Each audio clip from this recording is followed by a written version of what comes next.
Police surgery work constitutes what we call clinical forensic medicine, which is about dealing with the living injured in summary. So what we do here is examine, document injuries of different cases of violence ranging from road traffic accidents, domestic violence, child abuse, sexual violence. Anyone who is injured and needs to have an insurance forms done or go to court will pass through here for a P3 form.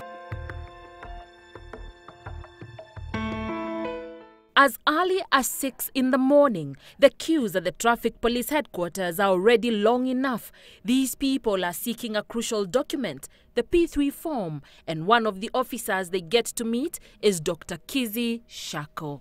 Attention to detail is key here. I'm extremely detailed, which most people find very irritating because I'll ask 1,000,001 questions. I'm inquisitive, naturally inquisitive, so I like to get as much information as possible. Even when I examine sometimes with a camera and scales and good lighting, or I try to get good lighting, and that sometimes is taken offensively, or people are just irritated by it because they want me to finish and get on with it. But for me, this is more than just filling a form. It is not long before she has to attend to a case of child abuse. How did that happen?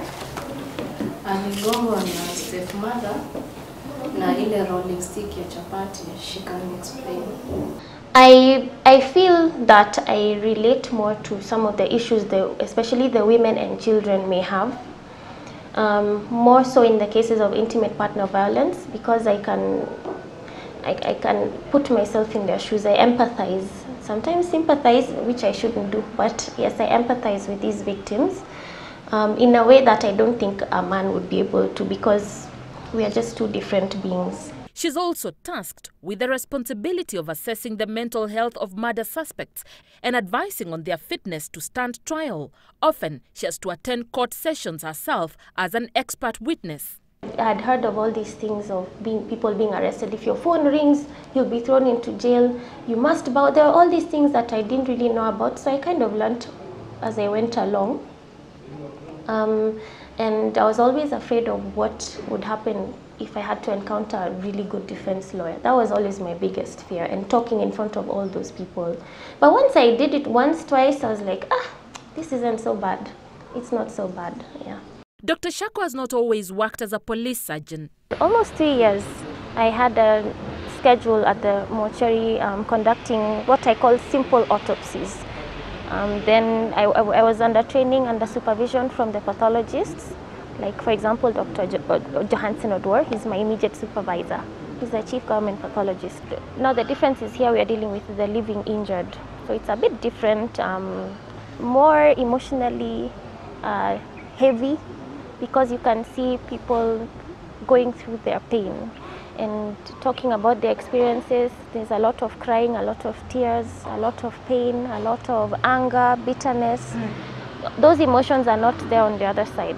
You're the only woman police surgeon currently. Yes, I am. What is that like? Well, it comes with this huge responsibility, because you have to, I have to make sure that I don't give the wrong kind of impression about it. I have to, it's like a role model kind of position, a leadership position, where you have to show that you're not just a female or blonde or easily thrown around. You have to be firm and assertive and aggressive, more, I believe, more than the males would. Because for men, sometimes I've noticed in my experience that for men, sometimes just by being a man, things happen for them. Dr. Shako is passionate about many things, and having worked as a police surgeon, she says there are glaring gaps that concern her deeply. People like me, doctors or clinicians who are dealing with victims, officers who are dealing with victims, prosecutors who are in court dealing with victims, judges, magistrates, all listening to these stories day in, day out, it causes what we call vicarious trauma. Support system for people in the field as well as victims would be a very, very good initiative. She just doesn't go to work, listen to people's trials and tribulations and walk away from all of it. Far from that, Dr. Shako makes a point of reaching out to others through her blog. It pains me to see people suffering so much, and suffering in silence. not getting help. When I hear a woman say she's been battered for 20 years, I'm like, what? Why? Why didn't you talk about it? Why didn't you come forward earlier? What is it that stopped you?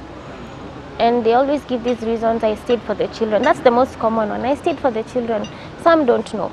So I decided, let me just share with these people that, staying for the children is not a reason. That's not a good excuse. Well, should you ever need to name Kenya's top women in pathology and forensics, then Dr. Kizzy Shako's name shall surely grace a page. For Citizen Weekend, I am Anne Mawade.